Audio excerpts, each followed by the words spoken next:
The Texas governor signs a law allowing state law enforcement to arrest migrants suspected of crossing the border illegally. And Google has agreed to pay $700 million, with some money going to consumers. The Morning Rundown starts now.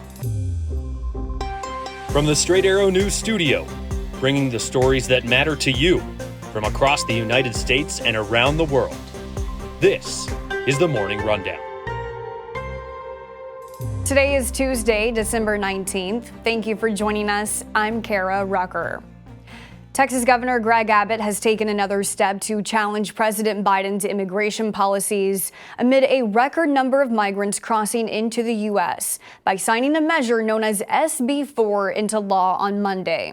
SB 4 allows Texas law enforcement authorities to arrest migrants suspected of crossing the border from Mexico illegally.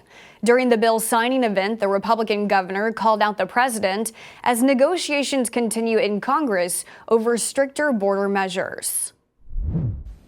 Biden's deliberate inaction has left Texas to fend for itself. The authors of the United States Constitution foresaw a situation when the federal government would be inattentive to states that faced challenges at their borders.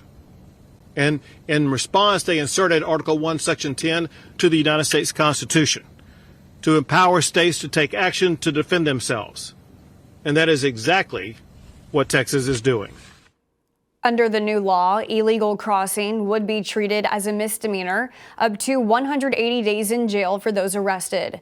Illegal re-entry into Texas would be considered a felony with a sentence of up to 20 years in prison.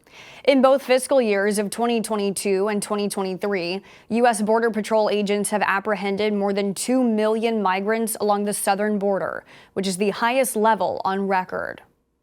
While Abbott and proponents argue SB 4 is needed to deter illegal border crossings, the governor saying he expects a dramatic drop. Critics of the bill say it could lead to racial profiling and fear in immigrant communities across the state. Some border sheriffs also say it could overwhelm the local jails and courts. As lawsuits are expected over the law, the Justice Department has declined to comment. Though a White House spokesperson said the new law will make communities in Texas less safe. The law is set to take effect in March of 2024.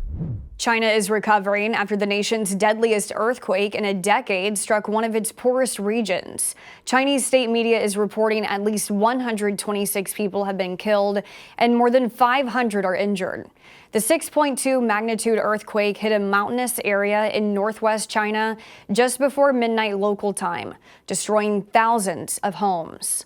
Search and rescue efforts are ongoing, but have been challenging as the earthquake has destroyed roads, triggered mudslides, and buried at least one village. Rescue workers are also dealing with sub-zero temperatures as they try to find survivors.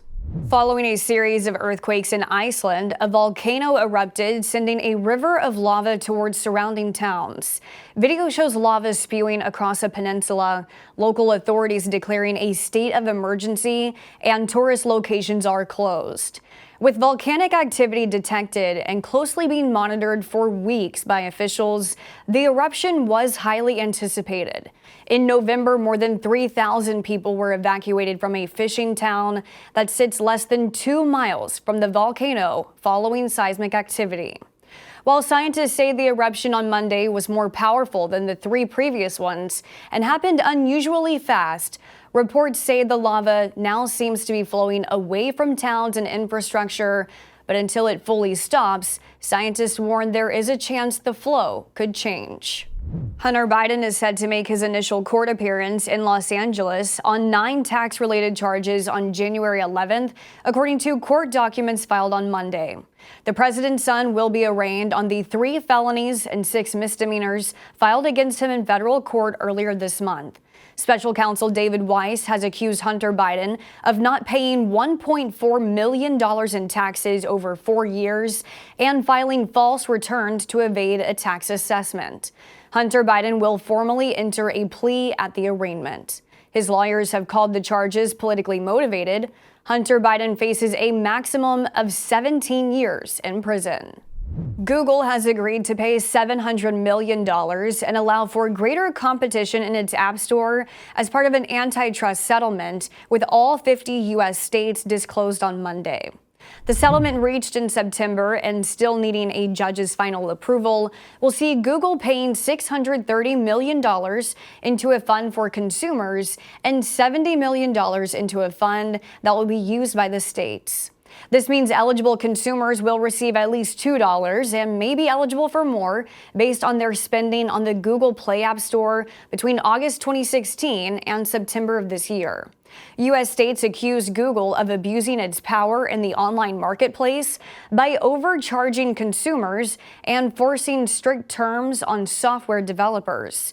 As part of the settlement, Google will allow developers to charge consumers directly and simplify how users can download apps from developers without going through its Google Play Store. The terms of this settlement come a week after Google lost a separate antitrust lawsuit filed by Epic Games, the maker of Fortnite, where a jury ruled the App Store was an illegal monopoly. Epic is expected to make its suggested changes to Google's App Store next year. Finally this morning, the internet is full of cat videos, but none are quite like a 15-second clip starring a feline named Taters. Unlike most, this video wasn't just uploaded to YouTube. It was sent to Earth from millions of miles away by a laser. NASA announced the record-setting transmission on Monday. The video of the orange tabby cat chasing a red dot from a laser pointer was uploaded to NASA's Psyche spacecraft before it launched in October on its mission to a metal asteroid 2.2 billion miles away. Using a flight laser transceiver, NASA beamed the video from Psyche on December 11th. The signal took 101 seconds to reach Earth from 19 million miles away. NASA says this technology paves the way for sending advanced communication during future interplanetary missions. These are your top stories for this Tuesday. You can now connect with the Morning Rundown in a variety of ways, including subscribing to our podcast or signing up for our newsletter. Just go to san.com/rundown for more details. Unbiased, straight facts, that's Straight Arrow News. We'll see you back here tomorrow. Until then, I'm Kara Rucker. Have a great day.